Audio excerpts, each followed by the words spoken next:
um,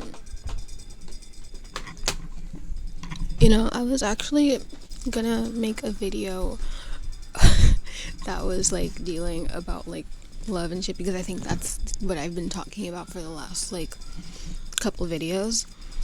Literally, like let me go find the title. It was literally loving someone more than you think they wait, no, it was loving someone more than they love you, and TikTok has ruined my love life. It's ironic. I'm glad I didn't film that, honestly. But you know, it's kind of funny. It's, well, not really, but like I feel like you could see how I look. Like I tried to make myself look some type of presentable today, but I feel like even my makeup shows how I feel inside. I just feel kind of shitty.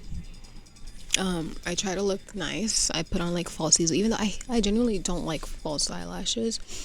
Just the process of putting them on. Not that I hate them, because people look so good in them, but like I hate how I put them on, and every time I do, they move, and it's like, what's the point of putting this thing on? Because it's not gonna stay. I've been texting my friend all this morning, and I just was like, you know what, I need to just film something, get it out. I have some type of like notes, but it's just mainly just a talk. Um, this is just like a quote. Hi, baby. This was just like a quote that I sent my friend. That was a text, and this is how everything kind of spilled over. I try not to like get my friends involved when it comes to my love life, but I need someone to talk to, and this friend has like no actual like knowledge of everything. So I guess that's just how it is. Literally, like, you see how this is how people learn to not like him. But yeah, the text is, when you start deleting your Snapchats with him, I feel like the sparkly stuff, because you no longer trust him, and he called you crazy behind your back and left you on red. Yeah. And then also I said, it feels great. Oh, I got an email. It feels great. Doesn't. And then me not telling anyone because they were right, and now I'm ranting to my phone. Exactly. So, as you can tell from that text, the person I was like, at least I thought, I don't know. I don't even know. I don't know. They called me crazy, right? And the thing is, it's like, I know I'm crazy. This is not even like to be stigmatized or nothing, but it's like, I have BPD. I tend to be very obsessive, especially when it comes to certain things, certain people. It's not super healthy. I have therapy and stuff, but it's like, I would rather someone tell me to my face that I'm a little much, instead of faking everything and telling me certain things, only to then find out from someone who's literally their own family that they think I'm crazy. And I'm like, what the heck, Like, it's not like my friends call me crazy, but they tell me it to my face. We know I'm crazy. I have my, like, that's just how it is. But it's like someone you're seeing who you've like expressed your insecurities about, because I have expressed that I feel like I do too much, because I know I do too much, that I, like, because I am like the type of person who's like, I get obsessive. It's like I send all these text messages, which again, it's a lot. But like when I like someone, I send all these text messages. I constantly want their attention, blah, blah, blah, right? And that's something I need to work on, and I'm aware of it.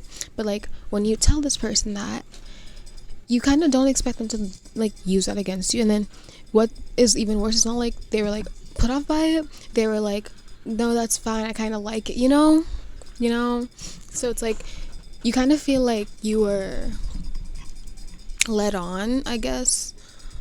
I don't even know if that's the right word, but it's like, okay, so you thought I was crazy all the time. Why did you give me hope, right? Because I would have much rather spend my time just vibing.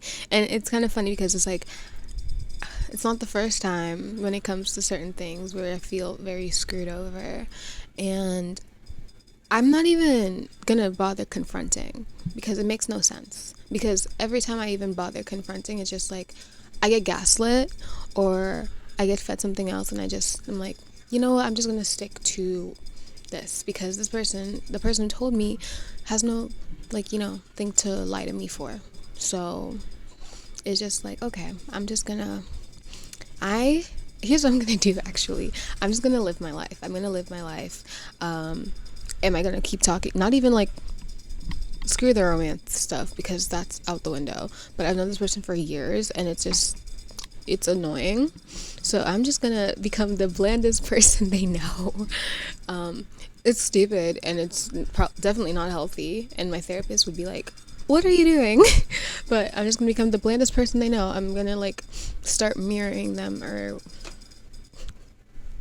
yeah, just do exactly what they do and just vibe. If they see this, okay, I hope you're happy. That's not even everything I have written down. But it's just like, I just think it's kind of funny, because it was like, literally I had a whole video written about this, because I was spiraling this last 2 weeks actually, over stupid stuff. So it's just like, ironically, this is what gets me out of my spiral. Sorry. This is what gets me out of my spiral, because it has me thinking, but it might just as well put me in a spiral, because now I'm just like, I'm thinking of everything I could possibly do, but then also possibly don't, because it's like, no, don't prove I'm right. Don't put yourself in that situation to prove a point. It makes no sense, which is probably growth. Oh my gosh, you're healing. Because it's like, usually I would try to just do the worst of the worst to make them feel how I feel, and it's like, no, you know what, no. And maybe it could be petty, but like, I had sent like a bunch of Snapchats. I literally woke up at 5 a.m. this morning because I couldn't sleep, and I went on Snapchat. I logged out of my Snapchat and deleted, but I logged back in to delete every single thing. And another ironic thing is, I think the day before I had texted him, because I was talking to him about something my mom was telling me about, and I said, I feel like I'm crazy, but I could be so much crazier. And maybe this is the point of crazier, where the crazy isn't even crazy, it's just, but I saved that. Because we had like my thing is like, you save messages for 24 hours. I turned that off.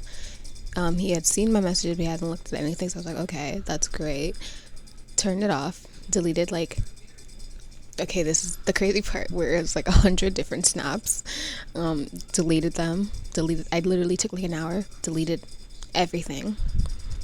And then I logged out of my Snapchat. I feel Snapchat needs to put this thing where you can deactivate your Snapchat, because I need that. I want to do that.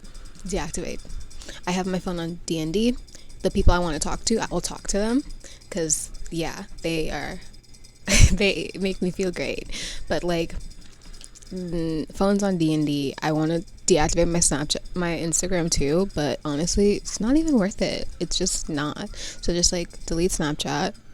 I have my Instagram up, but like, I just kind of just chilled on my Instagram game and not posting everything, because usually right now I would be posting sappy stuff, but I don't need that right now, because it makes no sense. But yeah, it's just like, yeah. But let me go back to my notes. It was like, I said, it's it's my fault for trusting someone despite everything that's happened. And it's like, I'm not gonna go into detail, even though I kind of should, but it's like, it's not worth going into detail for, because it's my fault. It's my fault. I decided to put my trust in someone who has not has not earned my trust.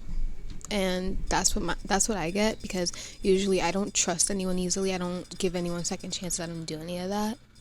But I did for him, and that's my fault. And I probably will again. But that's why I'm recording this, so I could see this and I could see how I'm in pain. Not even in pain. Why do I say that? I'm not in pain. I'm just over it. I'm really over it. It's not worth it anymore. It's not worth trying. It's not worth trying to be the perfect person for someone. It's like, you just accept me at my worst, and I've given you my worst. You told me to give you your worst, to give you my worst, and I have. And that deems me as this. So okay, like I am not gonna change myself for a person. I'm gonna be normal. I'm gonna be myself, not even normal. I'm gonna be myself. I'm gonna thrive, because I feel like there could be so much. I could be so much worse. I could be so much worse, but I'm not. And it just feels like this is what like gets to me, where I feel like everyone is against me, and I don't. This is why I'm saying like I don't trust easily. I genuinely feel sometimes every time I let people in my life or back into my life that they're gonna screw me, and that I always wait for the shoe to drop, and it did. It's not that I'm never right, but it's also like a likely chance I'm never wrong either, because it's just like I always wait for something to drop. No one ever feels genuine in my life unless it's like my best friends, who I don't even obviously you feel like, oh my gosh, they hate me, oh my gosh, that's how I feel sometimes. But then it's like I always just wait for another shoe to drop, and I always just wait for people to leave me, and then I'm always like, am I the problem? And it's sometimes I am, and then sometimes I feel like I'm not, because it's like if people would communicate with me, because I try to be as genuine as possible, where it's like I tell you my flaws, you see my flaws, and it's just like either you accept it or you don't. But to like go behind my back and just say that, and then you would come to me, to my face, and act normal, or act like, oh my gosh, I love you, oh my gosh, you're Nate Jacobs, oh my, that was super loud, literally, you know, like it's just a lot. I didn't even need this. But literally, I think I'm done crying about it on the internet for people to see. I'm just gonna stop crying about my freaking relationships. Not like that, but like I remember I posted a video. I'm gonna archive that, about being in love, and it was like, you know what? Maybe your mom's right. And if she sees this, hi mommy, I love you. Yeah, I'm sorry this is so raw, and I hate that. I'm sorry that I talked like this, but I'm just really frustrated. So yeah, but yeah, and then I'm gonna talk to my besties, and I'm gonna feel a little better, and I'm gonna move on with my life, because I'm only 20. I have everything ahead of me. I don't have to put my entire life on hold for something stupid like this. This is what I'm saying, where it's like I'm not even gonna react. It's not worth the reaction, because the reaction, it's like, okay, it happened. You're a little bugged by it. It happens. But the fact that it happened at the same time, so it's like, okay, not worth it. I'm not even gonna bother like acting like nothing's wrong. I'm very tempted to putting it, because we have a shared note. I'm gonna be like, your local crazy person can come to the phone right now, and just leave it like that and just never respond. But like, also, like when it comes to like text or whatever, bland, gonna go weeks on end. So just like, it's not worth it. He's not worth it. So I'm gonna go read or do my work that I've been procrastinating on, because college has been draining the life out of me, and I just want to sleep, and I feel so tired and so mentally drained. But I hope you have a great day. I love you. Whatever. Bye.